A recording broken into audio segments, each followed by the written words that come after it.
इसके समझने का ये नहीं है कि ये ना समझ लेना कि हमें परिवार की आवश्यकता नहीं है।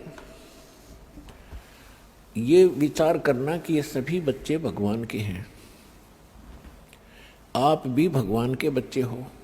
आपके संयोग संस्कार से कोई किसी भी भूमिका में है, कोई भी अभिनय कर रहा है, कोई बेटे का, कोई बेटी का, कोई पति और पत्नी का, सास और ससुर का, माता और पिता, चाचा ताऊ भतीजों का, तो ये तो आपका यहाँ का बनाया हुआ नाते रिश्ते और संस्कार हैं।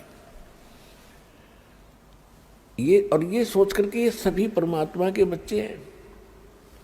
तो इस प्रकार भगवान के बच्चों के साथ आपने कैसे व्यवहार करना चाहिए। एक मालिक का कोई बच्चा है तो नौकर उसके साथ कैसा व्यवहार करता है, अपना नहीं है, लेकिन अपने से ज़्यादा उसका टेक केयर करनी पड़ती है, देखभाल करनी पड़ती है। तो ये तो इस संकेत, समझदार को संकेत बहुत है इस संसार में, अपने परिवार में उसके साथ रहने के लिए। अब इसकी सच्चाई बताते हैं कि परमात्मा कहते हैं यदि आपके कोई संतान नहीं है, आप संतान ही मांगते हुए मर जाते हो,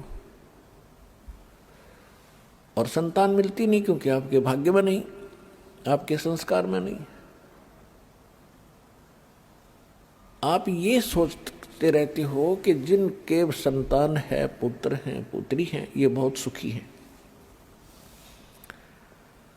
और हमारे भी अगर संतान हो जाती तो हमारा भी वंश चल जाता, कुल उदय हो जाता। पुण्यात्माओं, ये हैं हमारे उन धर्म गुरुओं की हुई प्रेरणा, उनके दिए विचार जो सूक्ष्म वेद के यानी अध्यात्म ज्ञान के विपरीत हैं। अध्यात्म ज्ञान ये कहता है, तत्व ज्ञान में परमेश्वर बताते हैं कि जो राखो तो ही रहूं और मेरा के चारा, जैसे राखो मालिक वैसे ही रहूं। हमारा कोई इस पर जोर नहीं है, हमारा के चारा, और खाने जाद खरीद हूं गुलाम तुम्हारा, मैं तो आपका हो गया। जैसे पहले गुलामों को मोल लिया करते सेठ साहूकार, राजा, ठाकुर लोग, जैसे पशुओं को खरीदते हैं, मोल लेते हैं, फिर वो परमानेंट उसका हो जाया करता, और बेचना होता वो अलग बात थी। तो यहाँ परमात्मा कहते हैं कि मैं ऐसा भाव बनाओ आप अपना भगवान के प्रति कि हे दाता, आपका दास हूँ, गुलाम हूँ, और जैसे रखोगे नो ही रहूँगा, मैं तो ईब आपका हो गया। जब तक आप सतगुरु शरण में नहीं आते हैं, आपका संतान नहीं है तो नहीं है, तो नहीं है, नहीं होती। फिर हम क्या करते हैं, किसी का बच्चा लेते हैं, अडॉप्ट करते हैं, गोद लेते हैं। फिर आगे चल के क्या होता, जब बच्चा युवा होता है, उसके अपने संस्कार अपने हिसाब से वो चलता करता, कार्य करता है, तो लास्ट में ये आता है कि भगवान, अगर मेरा बच्चा होता, वो बूढ़ा बुढ़िया यूँ क्या करें, फिर बतलाते हैं, तो क्या ये ऐसा व्यवहार करता, यानी फिर उसके साथ भी खिंचाता नहीं। तो परमात्मा कहते हैं कि ये भूल है आपका, क्योंकि आपने लोकवेद और परंपरा का ही निर्वाह किया है। अब जब आप परमात्मा की शरण में आ जाओगे, फिर वो जो चाहेगा वो करेगा। यदि आपको संतान देना अनिवार्य समझेगा, कोई अपनी अच्छी आत्मा भेजेगा। और दूसरी बात ये होती है कि समाज ये कहता है कि जिसके संतान नहीं वो मनहूस व्यक्ति है, और यहाँ तक कहा करते थे कि उसकी शक्ल नहीं देखनी चाहिए सुबह सुबह, जिसके संतान ना हो, बे औलादे आदमी की सुबह सुबह दर्शन नहीं होने चाहिए। ये तो है लोकवेद दंत कथा, एक संसार के विचार, जगत के विचार। और भगत के विचार सूक्ष्म वेद क्या कहता है, देखो वैसे तो सभी अच्छी आत्माएं हैं परमात्मा की, जो भगवान के चरणों में लगे हैं, मनुष्य शरीर प्राप्त है, अपना निर्वाह कर रहे हैं, ठीक ठाक रह रहे हैं, वो तो अच्छी आत्मा सभी हैं। लेकिन सूक्ष्म वेद में ये बताया है कि वो परमात्मा की दृष्टि से वो बहुत ही अच्छी किस्मत के व्यक्ति है जिनका संतान नहीं है। अपने आत्माओं हमेशा जगत और भगत का इन बातों पर आपस में विरोध और झगड़ा रहा है।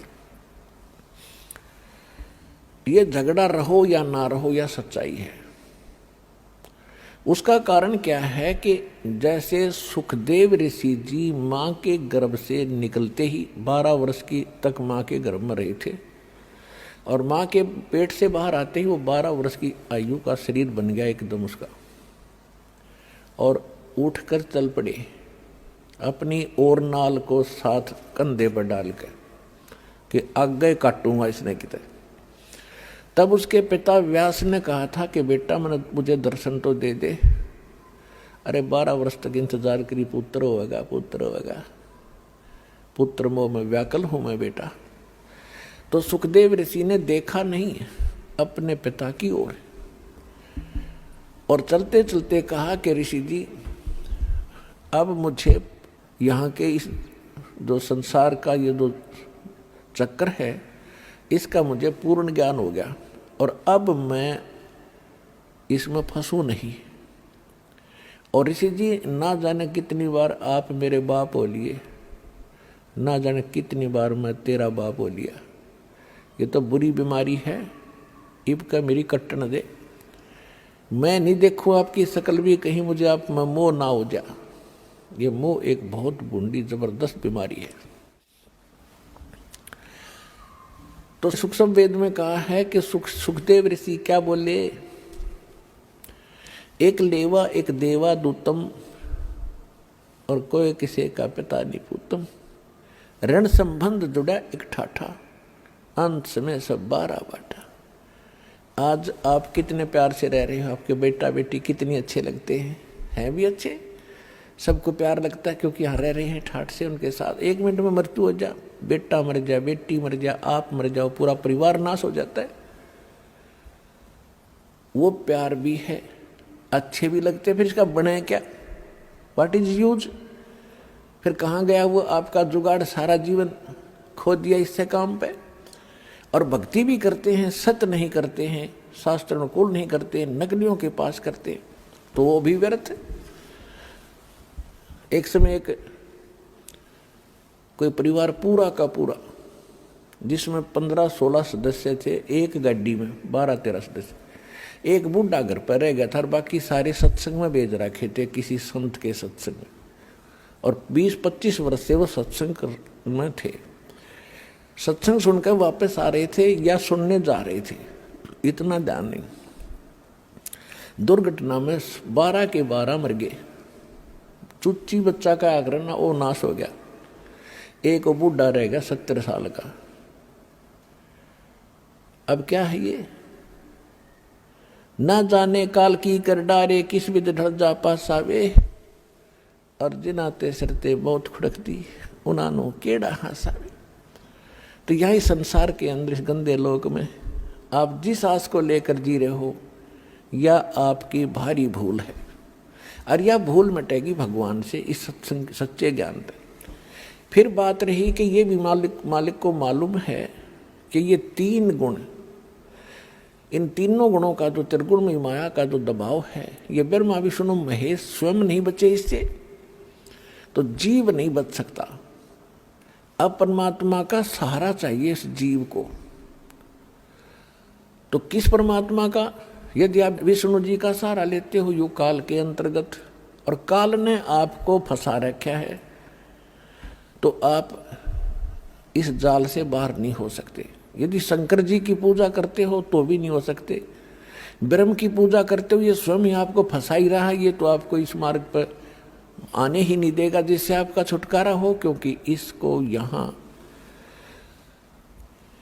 आपको फंसाए रखना इसका एक उद्देश्य है कि इसको भूख लगती है, इसको श्राप लगा हुआ है काल भगवान को, ब्रह्म को, जो गीता अध्याय नंबर 11 के श्लोक नंबर 32 में कहता है कि अर्जुन मैं काल हूँ, और सबको खाने के लिए अब आया हूं, श्री कृष्ण में प्रवेश कर गया हो, ये ऐसे करता है।